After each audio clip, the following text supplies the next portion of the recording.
Hey guys, welcome to the Legacy Podcast. Today I'm sitting down with Lauren Kubat for this second part of our interview. Last week, if you didn't check out that episode, it's all about her product, food product called Muesli Cereal, and how she got started and all the different health benefits and health aspects. We went pretty heavy into the health side of things last week. This week we're talking all about the entrepreneurial journey and what that's like to start a food product, to bring it to market, some of the marketing aspects of it, the sales aspects of it, what she's doing to create a community on social media and everything else that comes with that. So I'm excited to hear a little bit more about her entrepreneurial journey. Come check it out.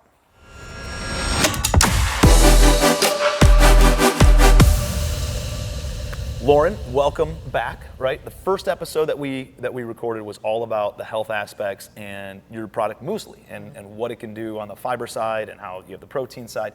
What I'd like to do this time is we've had some conversations offline about your entrepreneurial journey. I want to hear more about that. I want to talk about what that's been like, some of the struggles you faced, how you overcame some of those struggles, some of the adversity or lessons learned during that process. And I want to hear a little bit more about what the goals are moving forward, right? I want both for this, I know we've talked about doing some real estate stuff on the side, and kind of what your personal ambitions are and what your business ambitions are for Muesli. So talk about, I know you shared, Muesli got started with, really you were looking for something for yourself, right? You had a type of granola muesli, the Greek version, at a fitness event that you went to, and it really helped you out. And so that way you created the product, that's the gut healthy one, then you created the protein one. Tell me a little bit more about the lessons learned and some of the hurdles that you faced throughout that process of like starting this business as a food business and overall just as an entrepreneur. Sure. I do want to mention too, like granola is mentioned a lot when people mention muesli, and I like to say like granola is a topping and cereal is a complete meal. Like you can have it, and you can also use the cereal as a granola. I said you could use it as a granola, you can make these protein balls, which I love. You could add it to yogurt, put it in a smoothie, so it can be a complete meal. I wanted to make it convenient I'm in the health space, so I have a lot of people that take my classes and they ask me all the time, what do you eat? What do you eat? So they wanted something like where I could be like, okay, these are some of the things that I eat. You don't have to buy this, you could buy something similar or not at all, but this is what has helped me. This might be what has, will help you, and it has.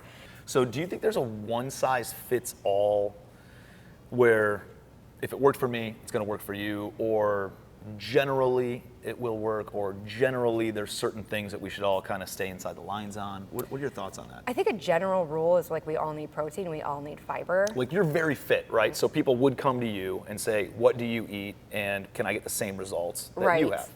I think it's very important to mention like every body is different, and I get caught up in this too. It's like if I see somebody jacked online because I want to create more muscle, I'm like, what is she eating? And it's like, like, and what kind of exercises is she doing? And is she intermittent fasting? How many steps does she get in? And we get caught up in that. A general rule is we all need protein, we all need fiber. Start there. As far as like everybody has different activity levels. So like if you're doing Pilates all the time and you're not really weight training, maybe you don't need as much protein.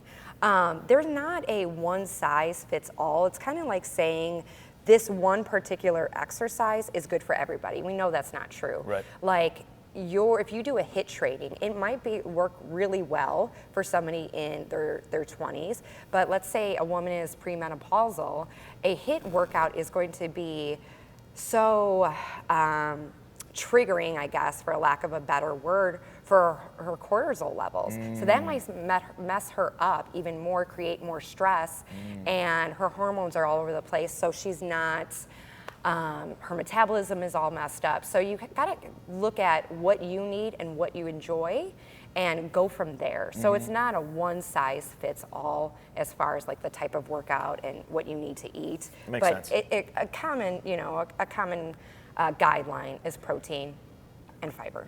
Protein and fiber, and that's what you've gone heavy on these. Talk a little bit more about the journey and some of the struggles that you faced as you were trying to figure out how do you actually monetize this. Right. Yeah, so that's kind of like the numbers thing. I I played with different like measurements, like how much does this cost and how much is it going to cost me to like create one bag and how much can I sell it for. In the very beginning, I asked a lot of people, like, just give me your feedback. Like Gunnar and Q, I was like, I sent them some samples, like, tell me. And they're like, it's good. And I'm like, it's hard for me. One of my biggest struggles is like, are you sure it's good? Like, is there anything I need to change? Like, you know, like I'm my own worst critic in that sense. And then also, the biggest struggle is attaching my worth to my businesses. Like, if something doesn't work, I'm like, I'm a failure. So like, I was doing like life coaching and I was doing like these Etsy like digital prints, and the biggest drawback was like, okay, it's not working, or, you know, I don't have as many clients as I want, or I'm not making as much money as, you know, I want, so I'm a failure. And I learned through this, and the creator of Blender Bombs, she was on my podcast, she's great, Helen Leland now, but she's like, you cannot tie your identity to your business. We get caught up in it, but look at your business as like an internship. Like, eventually it will end. Some are long term, you know, some are short, but that has been the biggest drawback, is like the internal dialogue that I face. Everything else I've been able to figure out. Like, I've had a different label. Like, that's simple. Like, I created that my own. Another thing is like, where should I be putting my money, as far as like, where should I pour back into my business? That's kind of a thing where I'm constantly questioning and getting feedback from. But I think like the internal stuff has probably been the hardest lessons I've learned. I think that's one of those things that we haven't talked about much, like with my guests on this podcast, and I think it's a really, really important thing to address, because so many people, I mean, you see it when somebody sells their business and they lose their identity, right? And who was it? One of the guys, I mean, sold for over $1 billion. I think it was Zappos or somebody. And the guy ended up committing suicide because he lost his identity, didn't know what to do, right? And that's what all of us are taught to look. Hey, you want the big exit, you want the $1 billion exit in some, and we attach this. It's our baby, and we work it and live it, and it is who we are. I'm the owner of this company, and here's who I am, and here's what I do, and that's like the first thing you say to somebody when you introduce yourself, and then all of a sudden, it sells, or it doesn't exist anymore, or you had to shut it down. I know a lot of people who have been scaling back their real estate operations, or lost a property or whatever, and like they're losing their identity because of something that's outside of their control. Interest rates and insurance premiums and crappy management companies and some of these other things. It's like, that's not who you are, right? And your circumstance doesn't dictate who you are as an individual. Totally, Right, and both at the top and at the bottom, right? And so I think saying, hey, I'm a real estate investor. I'm Tim Bratz. I'm an entrepreneur, right? I'm a dad. I'm a husband. And I own some businesses, right? That way, I'm not linked to that business itself. I own businesses, but I'm not this person and only this person. Totally. And I think everybody can, like, if you're a parent too, you can relate to this, because it's like a lot of mothers get caught up. I'm sure fathers too, but I'm a mother myself. Is like, they make their identity their kids, and then guess what? They leave the nest, or they become teenagers. They don't want to spend as much time with you. It's like, okay, what do I do now? So I think it's important to like have other things outside of whatever you're doing, whether that's in business, in your relationship with your partner, whether it's you have kids, your friendships, whatever it is to have different outlets. Yep. I mean, that's a great point, because you see it all the time, and somebody, or they become a stay-at-home mom, right? Or stay-at-home spouse, or the kids leave the nest, and then what does that do to everything else? And not linking too much to one thing. You can go all in on something and be dedicated to it, but not creating your identity around that one thing, I think, is really, really important. And realizing you're a lot more than just that one thing. You know? It's that internal work we have to do every day. Yeah, for sure. And it's not easy. So what does that work look like? Are there, for me, for instance, I was always like confident in certain things, and then very not confident in other things. Like almost like this wild dichotomy of like a pendulum. I'd be really confident, and then I'd be like really insecure about something else. And I find, for me anyways, it was like, getting little wins. I didn't need like a huge win, but getting little victories. And maybe it was my health, right? Maybe I don't know, I wanted to lose 15 pounds. I wasn't comfortable with my health because I was all focused on my business and whatever that was. And so getting the little victories and maybe changing my diet, maybe that was one of the things, like let me just get the fasting going or something, and then I can add something else. And I get these little victories, and I think those little victories compound and then start developing more confidence, because you get the little win and a little bit more confidence. And you start standing up a little bit more and you puff your chest out a little bit more. And so I feel like that memory of winning is what creates confidence in some things. Have you found anything that like really has helped you build that confidence and overcome some of those, just self-limiting beliefs? Yeah, I listen to podcasts every day, and I feel like listening to other people's stories of like failure helps so much, because you don't feel so alone. And it's like you listen to all these like large companies. Sarah Blakely, she's the creator of Spanx. How many times she was told no. The creator of It Cosmetics, and like listening to their stories, it's inspiring, because it's like, okay, they had all these setbacks and we only saw their victories. We didn't hear all their no's. We didn't hear, see their journey and their losses of, finances or relationships or whatever it may be. So like inundating myself with all of those things, those stories really help me. And to your point too, is trying new things, and those small victories definitely help. And celebrating the wins. So it's amazing how just like having a conversation, right? Getting out of our own head is big too. I think venting for sure. It's just talking to somebody, right? Talking to somebody and getting this third party perspective. Like you can't see the picture if you're inside the frame. Totally. Right? You don't know how to work your way through the corn maze if you're in the corn maze, right? Yeah. You need that outside perspective of somebody looking down. That drone. And just I remember the first lawsuit I ever had, it was like a breakup with some business partners, and I thought like the world was ending. Yeah. Everything was crumbling, the walls were falling in. I didn't even do anything wrong, and I'm like, I don't know what to do. Like my entire life, my identity was the real estate portfolio at the time. It wasn't like, compared to where I am now, compared to like then, it was a big deal, because it was everything I owned, right? And I remember the first lawsuit and first legal battle I got into, where we were like ripping apart this company because we just saw ourselves going in different directions, and it was a little bit ugly.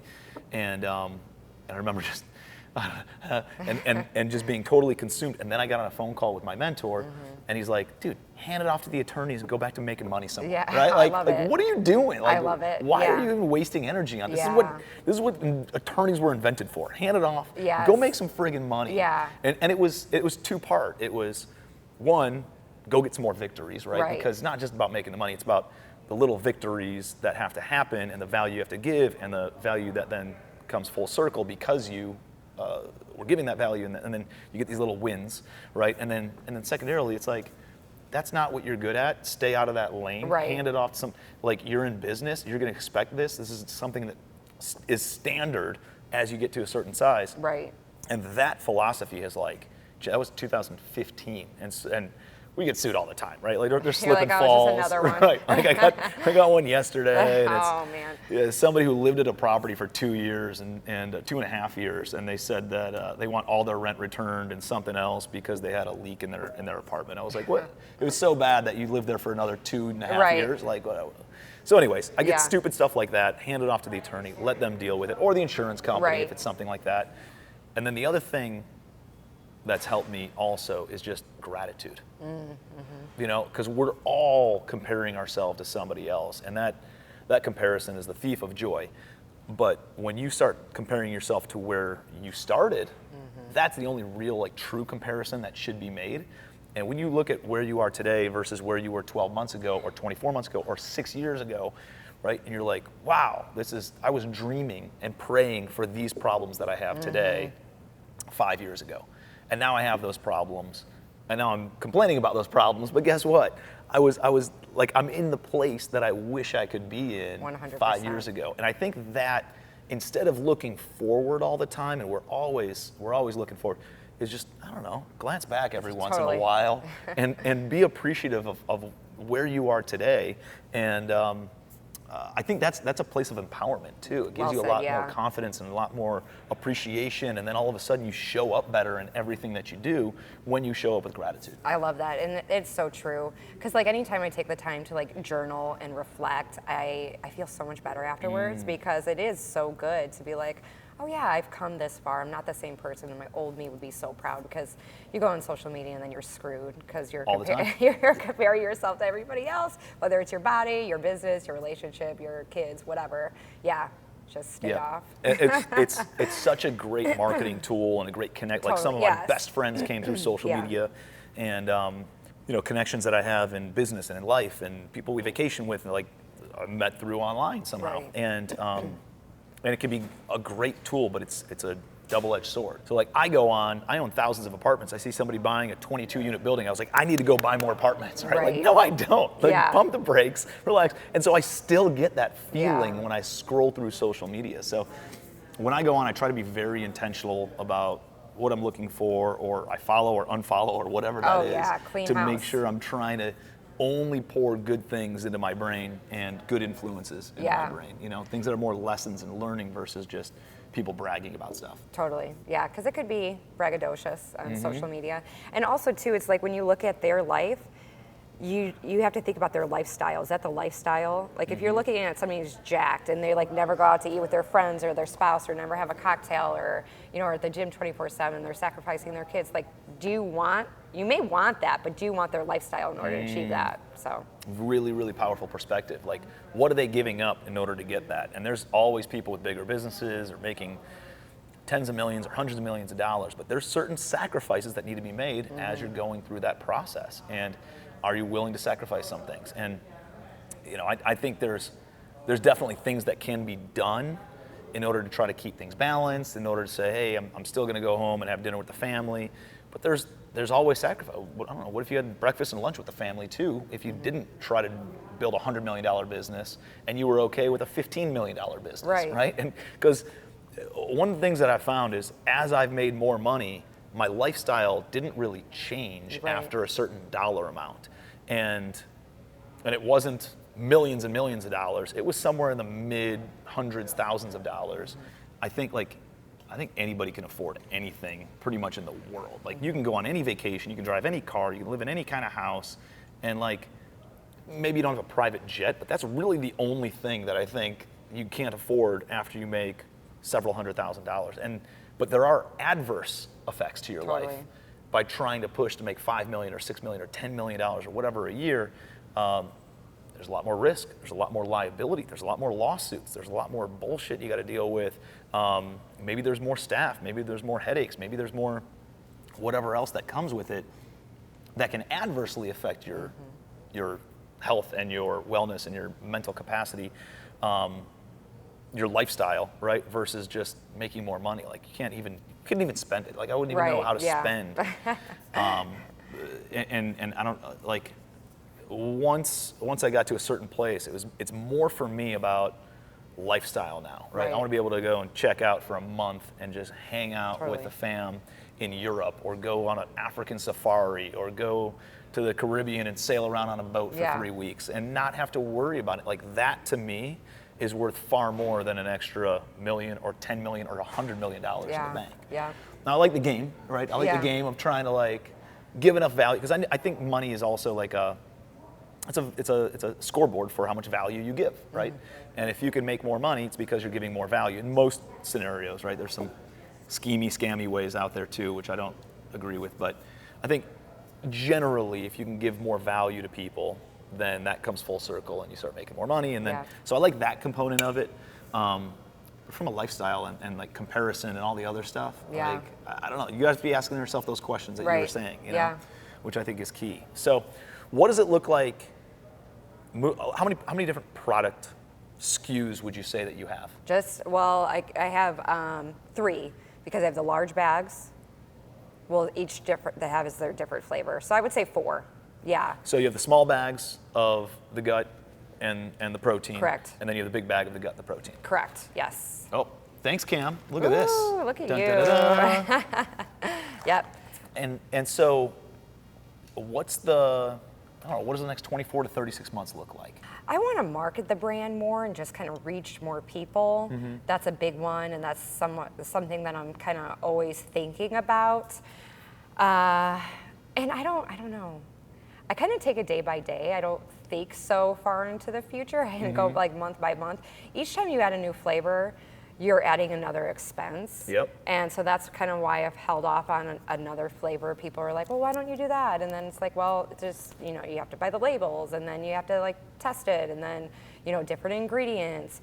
So I guess I don't know, I want to give you some like lavish answer that I want to be in all these I think that's stores, but like, yeah. I love that answer because everybody always thinks bigger or more is better, and it's not necessarily better. Yeah. I think, to your point, is people don't realize every new SKU that you have is more expense, it's more headache, it's more brain calories that have to go into testing and money that has to be invested and spent on it.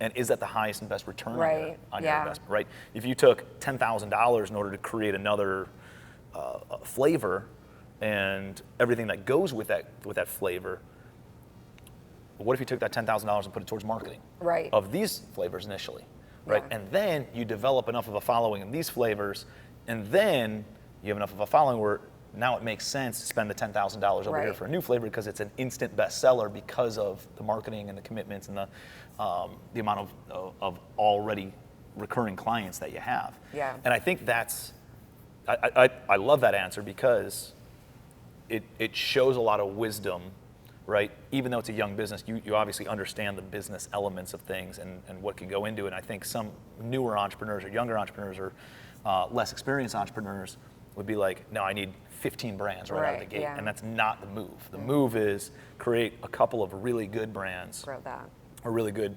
products, right? Market those and then scale those up. And I think that's, sometimes growth is addition by subtraction, right? And if you have 15 different brands, scale it back. What are the top 5 best ones? Get rid of the other 10 and just focus on those and watch how you grow. And I've seen that happen in business more often than not, where people now they're focused and they're a lot better. Yeah. And just like getting the word out about it, increasing my, Instagram, like you said, to go off of what, you said earlier, is like, it can be so great. I've met so many customers through Instagram reaching out, okay, this has helped me, and like, then we're at the same place together and like, oh, you're the creator of Muesli, and I'm one of your customers, so-and-so. And I'm like, I write each thank you card, I ship each package. That's cool. So I'm like, I know you, so that's really cool to see. And just kind of getting the word out, building my ambassador program. And what does that look like? Just reaching out to people that I feel like not necessarily a lot of followers. I kind of look around like the 5,000 mark, maybe a little bit smaller, like micro influencers, and where I enjoy their content, that they're not working with all these other brands and they're constantly selling. So somebody that's like into health and wellness as well, maybe they're a mom, they don't have to be. I have an ambassador that's, that aren't, I believe.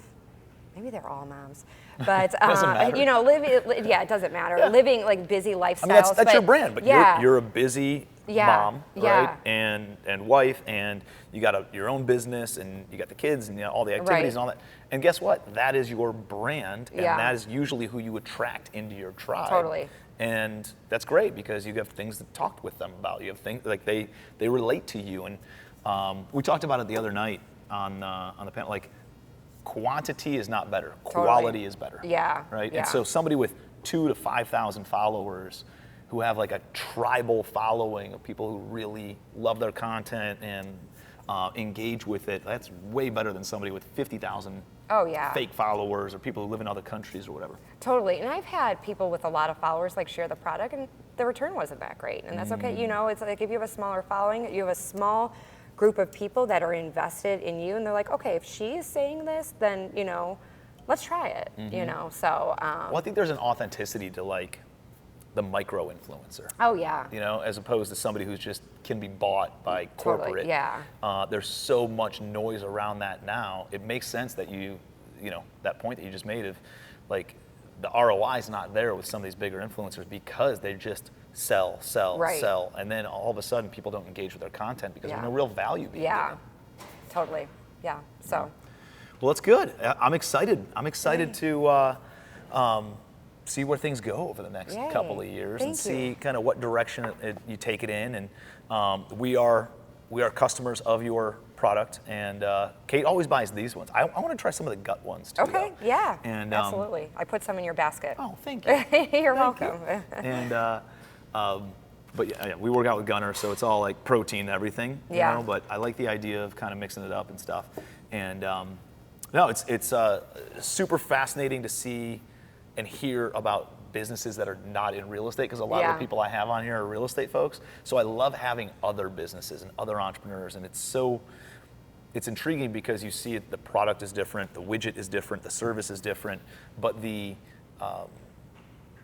fundamentals are the same, right? It's marketing, it's sales, it's finance, it's accounting, it's where are we reinvesting, what's the ROI, you know, building out a team eventually, the operational side of things, and just kind of continuously tweaking every single one of those and reviewing every single one of those. And regardless of the widget, if you understand those dynamics, then you can go into any business and have success. Absolutely. Well, this has been fantastic. Lauren, where can people find you? Sure. So for Muesli, it's at Muesli, like a moose, and then just add LY to it, at Muesli Cereal, all one word. My personal IG is Lauren, Kubat, Kubat. If you want to listen to the podcast, Become Your Vision. Check out the podcast. Become Your Vision. We talk about health, wellness, mindset hacks. So yeah, a lot of fun. Well, I appreciate you being here. Thank you so much. This was fun. Hey, some really, really good takeaways. Hopefully you guys, some of the things that we talked about resonate with you. They're still resonating with me regarding what Lauren said about, you know, not making your business your identity, understanding that whatever your circumstance looks like, whether that's good or bad, doesn't define you as an individual. And I think that's a really important component in being an entrepreneur, because so many of us do attach ourselves so closely to our business that if anything ever happens to that business, good or bad, it drives how we feel about ourselves. And there needs to be a little bit of a separation there, so that way you're not all in, or because things happen in business, right? It's a natural part of the process, it's part of the market cycles and everything else that comes with that. So hopefully you got some really good takeaways. Hopefully you can reflect on this episode. And if you're not already following Lauren, follow her, check out some Muesli cereal, provide some support to local business owners. And until next week, we'll see you on the Legacy Podcast.